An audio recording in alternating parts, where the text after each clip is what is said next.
हमारे साथ जुड़ा हुआ है, भारत की परंपरा और विरासत के प्रति पूरी प्रतिबद्धता के साथ रह करके काम करता है और समाज के साथ हमारे संवाद के कार्यक्रम को जोड़ने का एक माध्यम जो है, एक तरफ इसके प्रति कृतज्ञता ज्ञापित करने का एक भाव सरकार की ओर से विनम्र किया गया प्रयास है।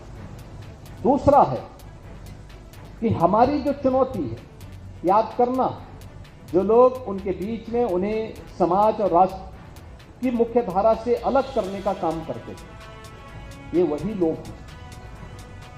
लोग हैं। आप देख रहे होंगे इन सबके इन कारनामों को, इनके वे कारनामे जो फेक अकाउंट बनाते हैं सोशल मीडिया में और फिर उसके बाद जातीय संघर्ष की स्थिति को पैदा करते हैं, एक जाति को दूसरी जाति से लड़ाने का काम करते हैं। ये वही लोग हैं। मैं देख के ताज्जुब कर रहा था,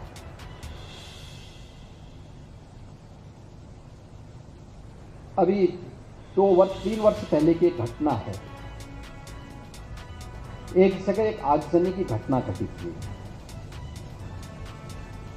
तो मैंने कहा यार देखो, ये आगजनी की घटना दिखाती है, इसकी प्रकृति दिखाती है कि इस समुदाय ने नहीं किया होगा, पुलिस वहां कार्रवाई करे। मैंने कहा देखो कार्रवाई थोड़ा रोको, देखो मैं बताता हूं अभी। मैंने कहा उसके पूरे वीडियो फुटेज निकालो। तो आप आश्चर्य करेंगे कि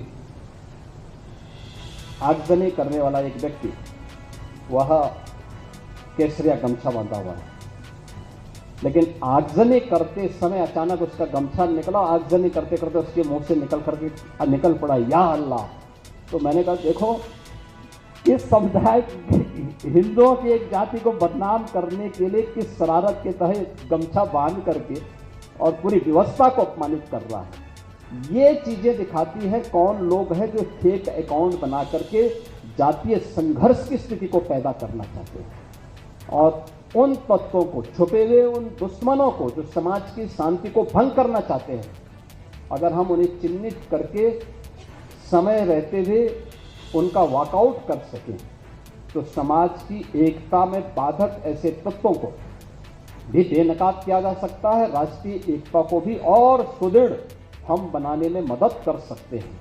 और मुझे लगता है ये आज की सबसे बड़ी आवश्यकता होगी, क्योंकि जब भी भारतीय समुदाय इन कार्यक्रमों के साथ जुड़ता है, आप देखते होंगे एक तबका, हमने एक नियम बनाया, वर्तमान में इस सावन का महीना है, सावन के महीने के ठीक पहले, इसके ठीक पहले मुहर्रम का आयोजन हुआ।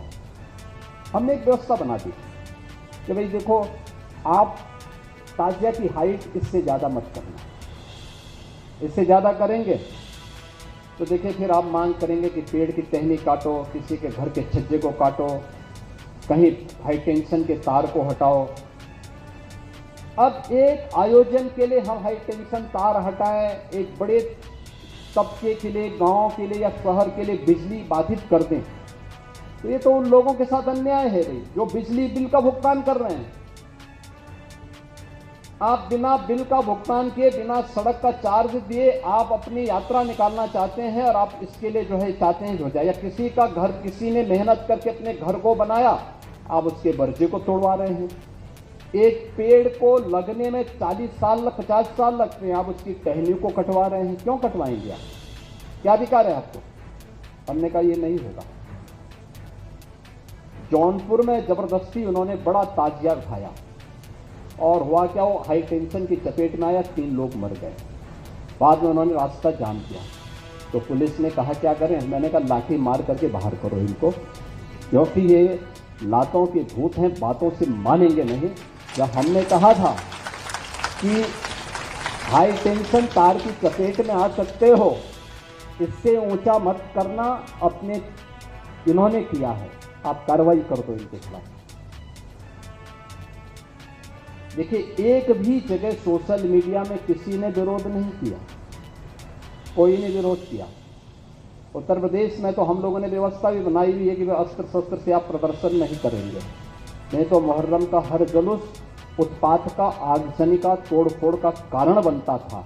बहन बेटियां सड़कों पर नहीं निकल पाती थी। कोई उस समय नहीं बोलता था, लेकिन दूसरी तरफ आपने इस बात को देखा होगा, कावड़ यात्रा चल रही है, समाज का सबसे यानी श्रमिक वर्ग से लेकर के उच्च वर्ग तक हर व्यक्ति इस अभियान के साथ जुड़ा हुआ, एकता का अद्भुत संगम, कोई भेदभाव नहीं, न जाति का भेद है, न क्षेत्र का भेद है, न वर्ग का भेद है, न मत का भेद है, न संप्रदाय का भेद है। हर हर बम बम बोलते हुए जाते हैं, 300-400 किलोमीटर पैदल जाते हैं, फिर वहाँ से जल लेकर के कावड़ को कंधे में रख करके फिर उसी प्रकार से उसी भक्ति भाव के साथ चलते हैं। लेकिन मीडिया ट्रायल होता है, मीडिया ट्रायल होता है, बदनाम किया जाता है, खूब उसके बारे में लिखा जाता है, उन्हें उपद्रवी और आतंकवादी तक बोलने का दुस्साहस होता है। यह वह मानसिकता है जो हर प्रकार से भारत की विरासत को अपमानित करना चाहती है। ये वही लोग हैं जिन्होंने जनजातीय समुदाय को भारत से अलग करने का प्रयास किया, उन्हें भड़काने का काम किया, उन्हें भारत के खिलाफ संघर्ष करने के लिए हर स्तर पर षड्यंत्र किए। ये वही समुदाय है जो भारत की आस्था का सदैव अपमान करता है, और यही वे लोग हैं जो आज सोशल मीडिया प्लेटफॉर्म का फेक अकाउंट बना करके जातीय संघर्ष की स्थिति को पैदा करना चाहते हैं।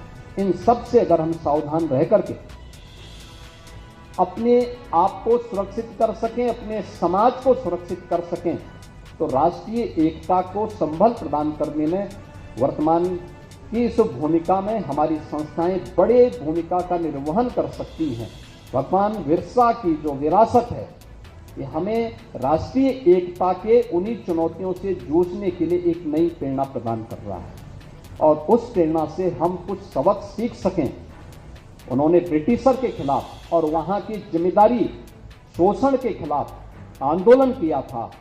अगर हम इससे कुछ सीख सकेंगे तो आपकी चुनौती ये जातीय संघर्ष कराने वाले उन तत्वों से है जो फेक अकाउंट के माध्यम से, क्योंकि बाकी क्षमता उनकी समाप्त हो चुकी, तो सोशल मीडिया प्लेटफॉर्म के माध्यम से अब वो कहीं एक कोने में छुप करके इस प्रकार के कृत्यों में लिप्त हैं। उनसे सतर्क और सावधान रहते हुए उन लोगों को समझाने की आवश्यकता है। किसी गांव का कोई 2 लोगों का मामला है तो उसके लिए प्रशासन है, उसके लिए एक सिस्टम है उसका समाधान करने के लिए। तुम वहाँ जाकर के जबरदस्ती दरोगा की भूमिका में जाओगे तो पिटोगे, ये जरूर उनको समझाने की आवश्यकता है। जो बीच में आकर के जबरन करने का प्रयास करते हैं, तो मुझे लगता है कि सामाजिक सौहार्द को बनाने में भी इससे बड़ी एक अच्छी भूमिका का निर्वहन आप सबके स्तर पर हो पाएगा। मैं महाविद्यालय परिवार को इस बात के लिए धन्यवाद दूंगा कि उन्होंने भगवान बिरसा मुंडा की इस विरासत को, जो प्रधानमंत्री मोदी जी के कारण आज देश के अंदर चर्चा का विषय बना है, और 15 नवंबर को हर जनजातीय समुदाय बड़े गौरव के साथ भगवान बिरसा मुंडा की जयंती को बड़े गौरव के साथ मनाता है। यह वर्ष 150वां वर्ष भी है, उनका 150वीं जयंती का कार्यक्रम भी है। तो 150वीं जयंती के कार्यक्रम से हम राष्ट्रीय एकता के एक नए संदेश को आगे बढ़ाने में सफल होंगे। एक बार फिर से मैं महाविद्यालय परिवार को 2 दिवसीय संगोष्ठी के लिए हृदय से धन्यवाद देता हूं। श्री अशोक भगत जी के कार्यों के प्रति उनका अभिनंदन करते हुए महाविद्यालय परिवार के प्रति अपनी शुभकामनाएं